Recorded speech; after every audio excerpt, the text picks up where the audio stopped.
Hello friends, welcome to my channel. तो आज हम बात करेंगे UP triple SC junior assistant computer से जुड़े हुए महत्वपूर्ण प्रश्नोत्तरों की। तो यहाँ मैं आप सभी को सभी सब्जेक्ट के प्रैक्टिस सेट करवा रही हूँ। तो यहाँ पर आज का जो हमारा टॉपिक है वो है कंप्यूटर एवं सूचना प्रौद्योगिकी। तो ये हमारा तीसरा प्रैक्टिस टेस्ट है और बाकी प्रैक्टिस टेस्ट भी मैं करवा रही हूँ। तो मेरे चैनल पर आपको इसकी प्लेलिस्ट भी मिल जाएगी और अलग से सारे वीडियोस भी मिल जाएंगे, तो आप जैसा चाहे वैसा देख सकते हैं। तो चलिए आज के प्रश्नोत्तरी हम शुरू करते हैं, जो कि है कंप्यूटर एवं सूचना प्रौद्योगिकी पर आधारित। ये आपके जूनियर असिस्टेंट की परीक्षा।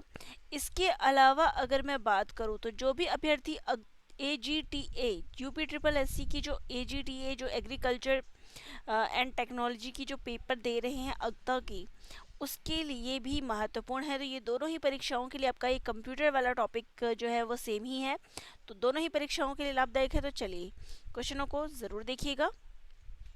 तो क्वेश्चन है, निम्नलिखित में से किस डिवाइस का उपयोग कंप्यूटर एडेड डिवाइस यानी कि CAD जैसे एप्लीकेशनों के लिए किया जाता है? स्पीकर, पेंटोग्राफ, स्कैनर या फिर प्लॉटर? तो किसका उपयोग किया जाता है? तो राइट आंसर हो जाएगा हमारे यहाँ पे प्लॉटर का। ठीक है, CAD के लिए किसका उपयोग किया जाता है? प्लॉटर का। चलिए नेक्स्ट क्वेश्चन है, राष्ट्रीय सुरक्षा के हवाई यातायात और रडार को नियंत्रित करने के लिए किस प्रकार के कंप्यूटर का उपयोग किया जाता है? चलिए ऑप्शंस देख लेते हैं। तो digital computer, hybrid computer, analogue computer या फिर पर्सनल कंप्यूटर का? तो राइट आंसर हो जाएगा हमारे यहाँ पे हाइब्रिड कंप्यूटर का जो है प्रयोग किया जाता है हवाई और इन सब के लिए। चलिए नेक्स्ट क्वेश्चन पे आ जाए। तो नेक्स्ट हमारा क्वेश्चन है, डैश के माध्यम से बुद्धिमान एजेंट डैश के माध्यम से महसूस करते हैं और डैश के माध्यम से कार्रवाई करते हैं। तो कौन कौन से माध्यम से? सेंसर्स और actuators, remote signals, sensor, actuators तथा रिमोट सिग्नल्स, या फिर दिए गए विकल्पों में से एक भी नहीं। तो राइट आंसर हो जाएगा हमारा यहाँ पर option number A.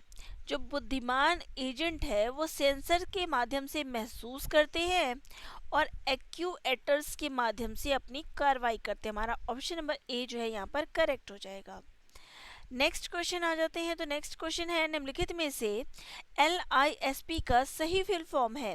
Language processing, list processing, language expansion या फिर लिंग्विस्टिक्स प्रोसेसिंग? तो राइट आंसर क्या हो जाएगा? LISP का फुल फॉर्म तो वो हो जाएगा list processing. LI for list और SP फॉर प्रोसेसिंग। ठीक है, LIS फॉर लिस्ट और P फॉर प्रोसेसिंग। चलिए नेक्स्ट है, नेक्स्ट क्वेश्चन है, डैश मोबाइल डिवाइस का उपयोग करके स्टोरेज और फाइल शेयरिंग सेवाओं को प्रभावी सूचना प्रबंधन के लिए उपयोगी माना जा सकता है?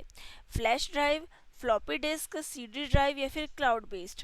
तो राइट आंसर हो जाएगा यहाँ पे cloud based. D option correct हो जाएगा। नेक्स्ट क्वेश्चन है, क्लाउड संगणना सेवा सम्मिलित नहीं करती है। जो cloud computing services does not include, क्या इंक्लूड नहीं करती है?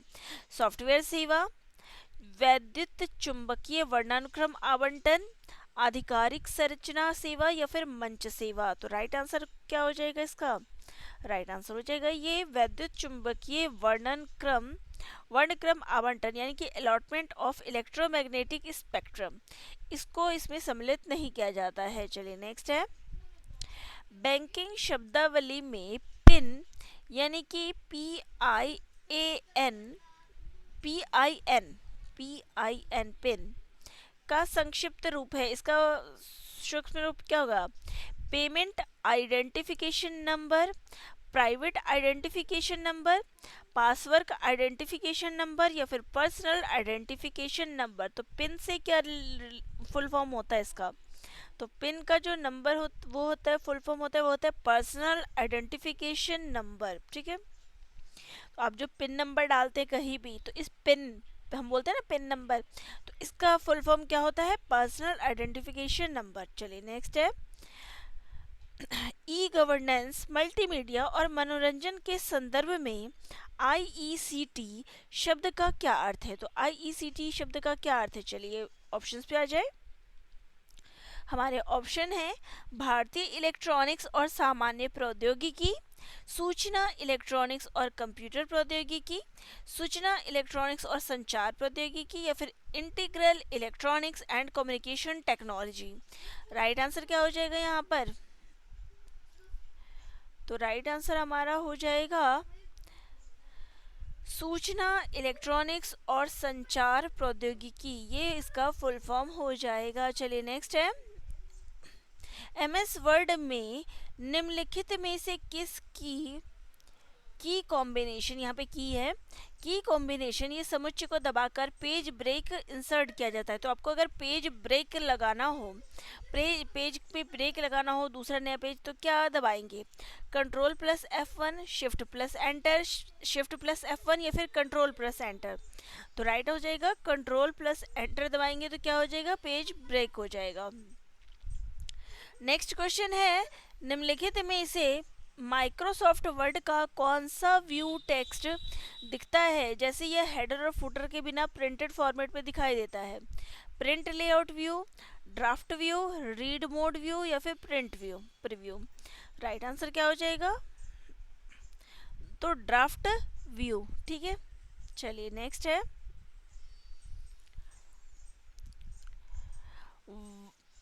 मल्टीमीडिया सॉफ्टवेयर सामान्यतः डैश को सम्मिलित नहीं करते हैं।